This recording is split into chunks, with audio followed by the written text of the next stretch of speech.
எஃப்னபடியின் சொந்தங்களுக்கு வணக்கம். தேர்தல் முடிவுகள் வெளியாகிய வண்ணமே இருக்கின்றன. தேர்தல் முடிவுகள் முக்கியமான சில முடிவுகளை பற்றித்தான் இதில் நாங்கள் பார்க்க போகிறோம். அதுக்கு முதலாவதாக இந்த தேர்தலில் மக்கள் பெரும்பாலும் இந்த தமிழ் தேசிய பரப்புல பயணிக்கிற கட்சிகளுக்கு தங்களுடைய அமோக ஆதரவை கொடுத்திருக்கின்றார்கள் என்பது இந்த தேர்தலில் இப்ப கிடைத்திருக்கின்ற முடிவுகளின்படி திட்ட தெளிவாகின்றது. அது மட்டும் இல்லாமல் முன்னைய காலங்களில் பாராளுமன்ற தேர்தலாக இருக்கலாம், ஜனாதிபதி தேர்தலாக இருக்கலாம், மக்கள் இந்த நிலைமையிலிருந்து சற்று விலகி இருந்தார்கள். ஜனாதிபதி தேர்தலில் ஓரளவுக்கு இந்த பொது வேட்பாளருக்கு இவர்கள் ஆதரவு தெரிவித்திருந்தாலும் கூட இந்த பாராளுமன்ற தேர்தல் என்று வருகின்ற பொழுது அமோக ஆதரவை ஜனாதிபதி அன்ருகுமார திசாநாயக்கனுடைய தேசிய மக்கள் சக்திக்கு மக்கள் அளித்திருந்தார்கள். அதற்கு காரணம் என்று பார்த்தீங்கன்னா, ஜனாதிபதி தேர்தலில் அன்ருகுமார திசாநாயக்க அவர்கள் வெற்றியீட்டிய பிறகு அவர் செய்த சில விடயங்கள் மக்கள் மனதில் நின்றதன் காரணமாக அவர்கள் இந்த வாக்களை அள்ளி கொடுத்திருக்கிறார்கள். அது ஒரு பக்கம் இருந்தாலும் கூட இன்னும் ஒன்று தமிழ் தேசிய பரப்பில் பயணிக்கின்ற கட்சிகள் ஓரளவுக்கு உடைந்து காணப்பட்டது. அந்த உடைவு மக்கள் மத்தியில் யாருக்கு நாங்கள் வாக்களிக்க போன்றோம் என்கின்ற ஒரு தெளிவின்மையை ஏற்படுத்தி இருக்கின்றது என்றுதான் சொல்ல வேண்டும். அது மட்டும் இல்லாமல் இப்ப நடந்த இந்த உள்ளூராட்சி சபை தேர்தலில் மக்கள் அதிக வாக்குகளை தமிழ் தேசிய பரப்பில் பயணிக்கிற கட்சிகளுக்கு போட்டதற்கான காரணம் என்று பார்த்தீங்கன்னா, ஒன்று இந்த அரசாங்கத்தின் மேலே இருந்த அதிருப்தி. அது மட்டும் இல்லாமல் இன்னொரு விடயம் இந்த தமிழ் தேசிய பரப்பில் பயணிக்கிற கட்சிகளுடைய பிரச்சார பாணி. இந்த பிரச்சார பாணியில் அவர்கள் கிட்டத்தட்ட ஓரளவுக்கு தங்களுக்குள்ளேயே அடித்து கொண்டாலும் கூட பெரும்பாலும் பொது வழியில அல்லது பொது புத்தியில அவர்கள் என்ன விஷயத்தை வச்சிருந்தாங்க என்று பார்த்தீங்கன்னா, தேசிய மக்கள் சக்தியை வடக்கு கிழக்கில் காணொன்ற விடக்கூடாது என்கின்ற ஒரு நிலைப்பாட்டில் இருந்தார்கள் என்றதை ஏற்றுக்கொள்ளத்தான் வேண்டும். என்று அவர்களுடைய பிரச்சார பாணியும் அப்படித்தான் இருந்தது. தமிழ் தேசிய பரப்புல பயணிக்கிற கட்சிகளுக்கு மட்டும்தான் தங்களுடைய ஆதரவை தெரிவிக்க வேண்டும் என்று.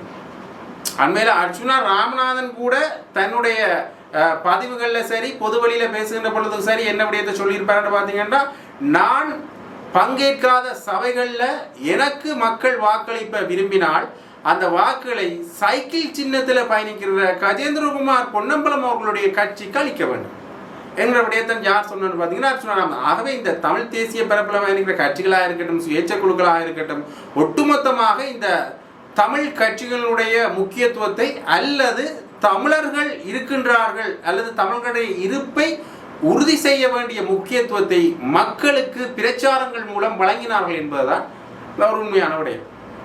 அந்த வகையில் இந்த உள்ளூராட்சி தேர்தல் முடிவுகளையும் நாங்கள் பார்க்கணும். அதுக்கு முதல் இந்த வடக்கில் முக்கிய சபைகளில் எவ்வளவு வீதம் வாக்களிப்பு வீதம் பதிவாகப்பட்டதுன்றதை பார்க்கலாம். ஜாழ் மாவட்டத்தின் வாக்காளர் எண்ணிக்கை 4,98,140.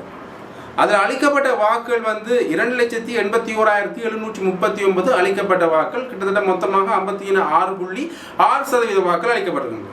அதில் குறிப்பாக முக்கிய சபையில் நாங்கள் இதில் பார்க்கலாம். ஜாழ்ப்பாணம் மாநகர சபையில் 51.95%, வல்வெட்டித்துறை நகர சபையில் 50.32%, பருத்தித்துறை நகர சபையில் 59.24%, சாவகச்சேரி நகர சபையில் 56.57%, காரிநகர் பிரதேச சபையில் 63.16%, ஊர்வாத்துறை பிரதேச சபையில் 61.07%, நெடுந்தீவு பிரதேச சபையில் 63.14%, பேல்லை பிரதேச சபையில் 61.2%, பலிகாமம் மேற்கு பிரதேச சபையில் 52.39%, பலிகாமம் வடக்குல 50.27%, பலிகாமம் தென்மேற்கு பிரதேச சபையில் 54.75%, பலிகாமம் தெற்கு பிரதேச சபையில் 54.08%, பலிகாமம் கிழக்குல 51.45%, வடமராட்சி தென்மேற்கு பிரதேச சபையில் 45.42%, பருத்தித்துறை பிரதேச சபையில் 50.27%, சாவகச்சேரி பிரதேச சபையில் 51.58% இன்றைய உள்ளூராட்சி சபையில் பெறப்பட்ட வாக்குகளின் எண்ணிக்கை. அது மட்டும் இல்லாமல் இன்னொரு முக்கியமான விஷயத்தை இதில் சொல்லணும் பார்த்தீங்கன்னா, இந்த வாக்காளர்கள் ஒட்டுமொத்தமாக நாங்கள் வடகிழக்குன்றதை விட்டு இலங்கையில் வாக்களித்த மக்கள் கொஞ்சம் மந்த கதியில தான் இந்த வாக்களிப்பு வீதம் இருந்தது என்று பலரும் தங்களுடைய விமர்சனங்களை முன்வைத்த வண்ணம் இருந்தார்கள். அதில் ரணில் விக்ரமசிங்கே அவர்கள் பேசுகின்ற பொழுது ஒரு நகைச்சுவை பாடலே சொல்லியிருந்தார், இங்கிலாந்து மாதிரி இலங்கை வந்துட்டு பேண்டு. இங்கிலாந்துல எந்த அளவுக்கு மக்கள் இந்த வாக்களிக்கிறதுல ஆர்வம் காட்டே இல்லையோ அதே மாதிரி இலங்கையிலேயும் மக்கள் இந்த உள்ளூராட்சி சபையில வாக்களிக்கிறதுல ஆர்வம் காட்டே இல்லை. அதற்கு காரணம் இந்த தமிழ் இந்த அதாவது தேசிய பரப்பில் பயணிக்கிற கட்சிகளில் இருந்து அதிருப்தி தான் அதற்கு காரணம் என்று பலரும் தங்களுடைய கருத்துக்களை கூறுகின்றார்கள். அந்த வகையில் நாங்கள் இப்போ தமிழ் அதாவது வடக்கு கிழக்கில் வாழ்ந்த இந்த முடிவுகளை பற்றி பார்க்கலாம். அதில் குறிப்பாக இந்த ஜாழ் மாநகர சபையை வந்து இப்போ வரைக்கும் கிடைச்ச தகவல்களின்படி ஜாழ் மாநகர சபையில் யார் முன்னணி வைக்கிறது என்று பார்த்தீங்கன்னா சைக்கிள் சின்னம், அதாவது தமிழ் தேசிய பேரவையாக உள்ளூராட்சி சபை தேர்தலில் போட்டியின்ற சைக்கிள் சின்னம் வந்து சைக்கிள் சின்னத்தில் போட்டியிடுறவர்கள் வந்து முன்னணி வைக்கின்றார்கள். இரண்டாவதாக தமிழரசு கட்சி காணப்படுகிறது இப்போ வரைக்குமே வந்த நிலைப்பாடுகளின்படி. அது மட்டும் இல்லாமல் முக்கியமாக இந்த வடக்கில் பயணிக்கின்ற முல்லைத்தீவை எடுத்துக்கொண்டோம் என்றால் புதுக்குடியிருப்பு வந்து தமிழரசு கட்சியின் வசமாக இருக்கின்றது. அது மட்டும் இல்லாமல் கிளிநொச்சியும் கூட தமிழரசு கட்சியினுடைய வசமாக இருக்கின்றது. குறிப்பாக கிளிநொச்சியினுடைய பல சபைகளை கைப்பற்றி இருக்கின்றது தமிழரசு கட்சி. ஆகவே கிளிநொச்சி முல்லைத்தீவு போன்ற இடங்களில் தேசிய மக்கள் சக்தி படுதோல்வி அடைந்திருக்கின்றது என்றுதான் சொல்ல வேண்டும். அந்த வகையில் தேசிய மக்கள் சக்தியினுடைய இந்த வாக்கு வங்கி வந்து மிகவும் சரிந்திருக்கின்றது இந்த கிளிநொச்சி முல்லைத்தீவு போன்ற இடங்களில். அது மட்டும் இல்லாமல் வல்பட்டித்துறை முழுவதையுமே தமிழ் தேசிய கட்சிகள் கைப்பற்றி இருக்கின்றன. அது மட்டும் இல்லாமல் நல்லூரில் வந்து மான் சின்னம் வந்து நாலு ஆசனங்களையும் வீடு வந்து 6 வட்டாரங்களையும் கைப்பற்றி இருக்கின்றது. அதாவது தமிழரசு கட்சி வந்து 6 வட்டாரங்களையும் கைப்பற்றி இருக்கின்றது. கிட்டத்தட்ட நல்லூர்லேயும் வந்து இந்த தமிழ் தேசிய கட்சிகளோட வரவேற்பு தான் அதிகமாக இருக்கின்றது. தேசிய மக்கள் சக்தி நல்லூர்லையும் தன்னுடைய பின்னடைவை சந்திச்சிருக்கின்றது. அது மட்டும் இல்லாமல் நாங்கள் இந்த கிளிநொச்சியை எடுத்துக்கொண்டோமானால் கிளிநொச்சியில் வந்து 40 வட்டாரங்களில் வந்து 36 வட்டாரங்களை தமிழரசு கட்சி கைப்பற்றியிருக்கின்றது. குறிப்பாக இந்த தமிழரசு கட்சி இந்த கிளிநொச்சி எடுத்துக்கொண்டோம் என்றால் ஸ்ரீதரன் அவருடைய கோட்டை என்றே சொல்வார்கள். அந்த வகையில் இந்த ஸ்ரீதரன் தலைமையிலான பல பரப்புரைகள் கிளிநொச்சியில் முன்னெடுக்கப்பட்டிருந்தது. அந்த வகையில் கிளிநொச்சியில் வந்து கரைச்சியில் வந்து 21 20 சபைகளை கைப்பற்றி இருக்கின்றது. பழையில வந்து 11 சபைகளில் 10 சபைகளை தமிழரசு கட்சி கைப்பற்றி இருக்கின்றது. அந்த வகையில் கிளிநொச்சி எடுத்துக்கொண்டோமானால் கரைச்சியில வந்து 21 சபைகளில் 20 சபைகளை தமிழரசு கட்சி கைப்பற்றி இருக்கின்றது. அது மட்டும் இல்லாமல் பூநகரில் வந்து 11 சபைகளில் 10 சபைகளை தமிழரசு கட்சி கைப்பற்றி இருக்கின்றது. பழையில வந்து 8 வட்டாரங்கள் வந்து 6 வட்டாரங்களை தமிழரசு கட்சி கைப்பற்றி இருக்கின்றது. இப்படியாக இந்த தமிழரசு கட்சியினுடைய இந்த வட்டாரங்களோட எண்ணிக்கை வந்து அதிகமாக இருக்கின்றது. எங்கேன்னு பார்த்தீங்கன்னா கிளிநொச்சியில். இப்போ மீண்டும் அதனை சொல்கிறோம் வந்து அதாவது வந்து கிளிநொச்சியில் வந்து கரைச்சியில் வந்து 21 வட்டாரங்களில் 20 வட்டாரங்களை தமிழரசு கட்சி கைப்பற்றி இருக்கின்றது. பூநகரில் வந்து 11 வட்டாரங்களில் 10 வட்டாரங்களை தமிழரசு கட்சி கைப்பற்றி இருக்கின்றது. பழையில வந்து 8 வட்டாரங்களில் 6 வட்டாரங்களில் கைப்பற்றி இருக்கின்றது தமிழரசு கட்சி இதுவரைக்கும் கிடைத்த தகவலின் அடிப்படையில். அது மட்டும் இல்லாமல் இதுவரைக்கும் கிடைத்த தகவல்களின் அடிப்படையில் ஜாழில் வந்து 3 பிரதேச சபைகளில் முழுமையாக தமிழ் தேசிய பரப்பில் இயங்குகிற கட்சிகள் கைப்பற்றி இருக்கின்றன. கிட்டத்தட்ட இந்த முடிவுகள் இற்றை வரைக்குமே கிடைத்த முடிவுகள் இவைதான். இந்த முடிவுகளை வைத்துக்கொண்டு பார்க்கின்ற பொழுது பெரும்பாலும் இந்த தமிழ் தேசிய பரப்பில் பயணிக்கிற கட்சிகள் தங்களுடைய வெற்றியை பறைசாற்றி இருக்கின்றன என்றுதான் சொல்ல வேண்டும்.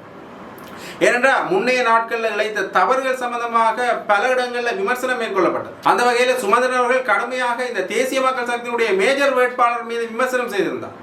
அவருடைய அந்த வசிப்பிடம் காரணமாக அவர் ஒழுங்கான பதிவுகளை மேற்கொள்ளவில்லை என்கின்ற பொருள்பட அவர் யாழ் மாநகர சபையின் மேஜர் வேட்பாளர் இல்லை, மாநகர சபையின் உறுப்பினராக கூட அவர் வர முடியாது என்று பொது வழியில கடுமையாக சாடி இருந்தார்.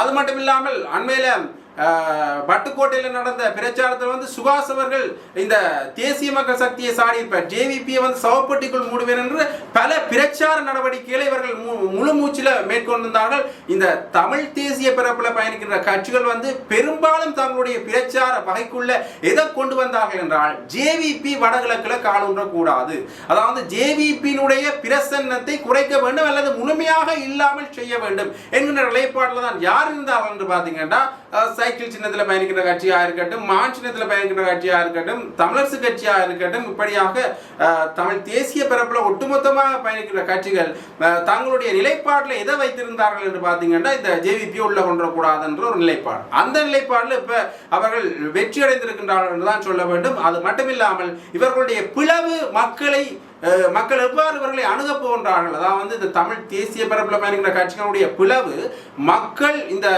தேசிய கட்சிகளை எவ்வாறு அணுக போகின்றார்கள் என்கின்ற சந்தேகம் இருந்தது. அதையும் உள்ளூராட்சி சபைகளில் மக்கள் முறியடித்து காட்டியிருக்கிறார்கள். என்றால் உள்ளூராட்சி சபை என்றது ஒரு அபிவிருத்திக்கான தேர்தல். ஆகவே இந்த அபிவிருத்திக்கான தேர்தலில் வந்து அவர்கள் கட்சிகளை கடந்து தமிழ் தேசிய பரப்பில் பயணிக்கின்ற ஏதோ ஒரு கட்சிக்கு அல்லது தங்களுடைய ஊரில் இவர் அபிவிருத்தி செய்வார் என்று தெரிந்த அளவுக்கு அவர்களுக்கு வாக்களித்திருக்கின்றார்கள் இந்த தமிழ் தேசிய பரப்பில் பயணிக்கிற கட்சிகளின் உறுப்பினர்களுக்கு, வேட்பாளர்களுக்கு. ஆகவே அந்த வகையில் மக்களும் தங்களுடைய பணியை சரிவர செய்திருக்கிறார்கள் என்று சகலரும் தங்களுடைய வரவேற்புகளையும் பாராட்டுகளையும் தெரிவித்த வண்ணமே இருக்கின்றார்கள். தொடர்ந்து உள்ளூராட்சி சபை தேர்தல் முடிவுகளை அறிந்து கொள்வதற்காக ஜெஃப்னா புடியன் சேனலோடு இணைஞ்சிருங்க. நன்றி, வணக்கம்.